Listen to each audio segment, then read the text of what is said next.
পূব আকাশ ফর্সা হতে না হতে গ্রামের মানুষ উঠে পড়েন। তাদের দিন শুরু হয় গ্রামের শেষ মাথার ক্ষেত থেকে। সকালবেলার গ্রামের বাতাসে মাটির সোঁদা গন্ধ থেকে আর পাখির কিচিরমিচির শব্দ দিয়ে চারপাশটা যেন এক টুকরো স্বর্গ মনে হয়।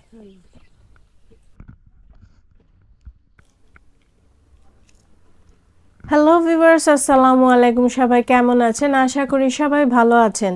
আজকের ভিডিওতে দেখাবো গ্রামীণ পরিবেশ, বলবো গ্রামীণ জীবনের কথা, দেখব ক্ষেত মাঠ সবকিছু। যে কথাগুলো দিয়ে আজকের ভিডিওটা শুরু করেছি সেটা কিন্তু সত্যি। আর এখন যে রাস্তাটা দিয়ে যাচ্ছি দেখে মনে হচ্ছে যেন গাছের টানেলের মধ্য দিয়ে যাচ্ছি। সূর্য প্রায় উঠছে আর যার রিকশায় যাচ্ছি তার নাম আনু।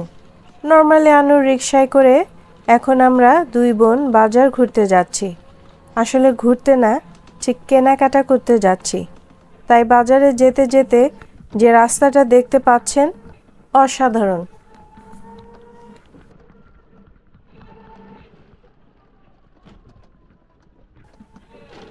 কুয়াশা ঘেরা এই রাস্তা দিয়ে যাচ্ছি আর পাখির ডাক, গ্রামীণ পাকা করা মেঠো পথ, আশেপাশের বাড়িগুলো দেখছি। কিছু কিছু বাড়ি থেকে মাটির চুলার রান্নার গন্ধও পাচ্ছি। মনে হচ্ছিল রিকশা থেকে নেমে এখনই হানা দেই। গ্রামের এই মানুষগুলো খুব সকালে ঘুম থেকে উঠেই যে যার যার কাজে চলে যায়। কেউ খেতে, যে রিকশা চালায় সে রিকশা নিয়ে বের হয়ে যায়, আর মেয়েরা রান্নাবান্নার কাজে ব্যস্ত হয়ে পড়ে। এরা যেন এভাবেই খুশি থাকে, এভাবেই তাদের জীবন চলে।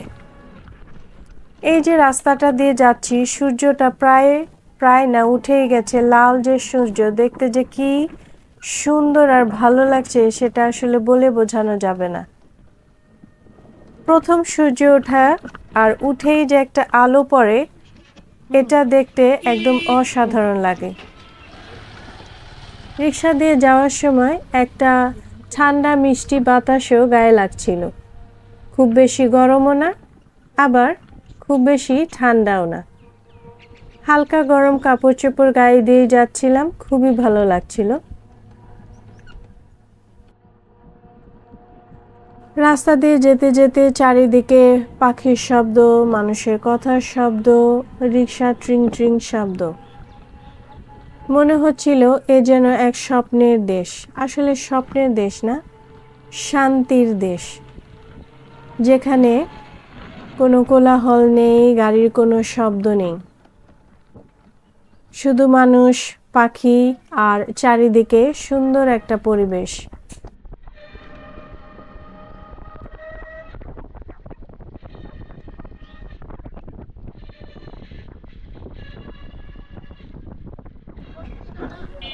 গল্প করতে করতে চলে এসেছি বাজারে। আমরা এখান থেকে কিছু কেনাকাটা করেছিলাম, যেমন সবজি, মাছ, গুড়, এগুলোই। সবজি দেখার পর মাথা নষ্ট অবস্থা আমাদের। ফুলকপি, দেশি লাউ, মরিচ, আলু, সিম, অনেক কিছুই কিনেছিলাম। আরও কিনেছিলাম মাছ।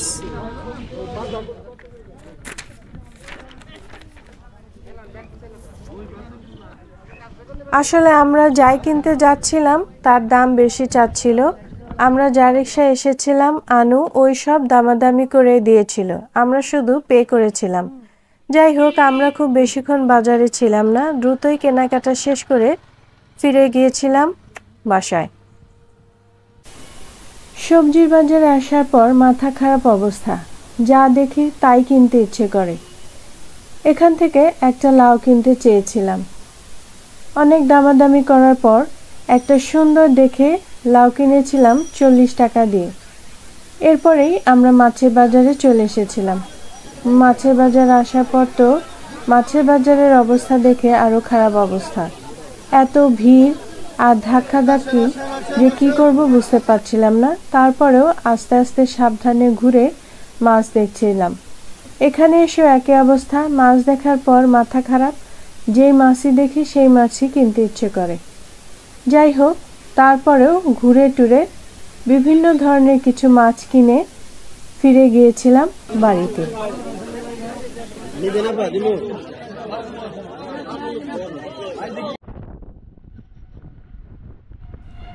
যাই হোক, আমরা খুব বেশিক্ষণ বাজারে ছিলাম না, দ্রুতই কেনাকাটা শেষ করে চলে এসেছিলাম।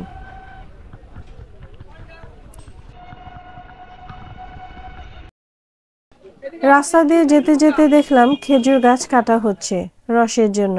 জিজ্ঞেস করলাম বিক্রি করবে কিনা। সে বলেছিল রস বিক্রি করবে না।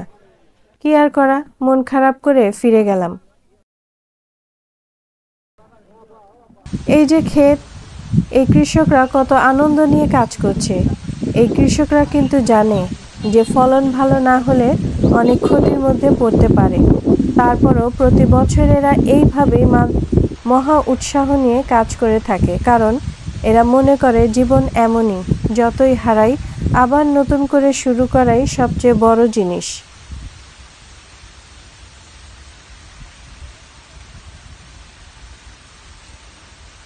পুকুর পাড়ের তাল গাছটা ঝিরিঝিরি হাওয়ায় দুলছে, তার সাথে দুলছে বাঁশ গাছগুলো।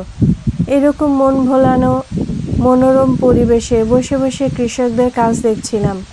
তার সাথে দেখছিলাম এই সুন্দর মিষ্টি লাউ বা মিষ্টি কুমড়াগুলোকে। একদম ফ্রেশ মনে হচ্ছিল এখনই নিয়ে যায়, কিন্তু এটা তো আর সম্ভব না, তাই না? এখন বাড়ি ফেরার পালা। গ্রামীণ জীবন কঠিন, কিন্তু সাহস, চেষ্টা আর পারিবারিক ভালোবাসা দিয়ে এরা সব বাধা পেরিয়ে যায়।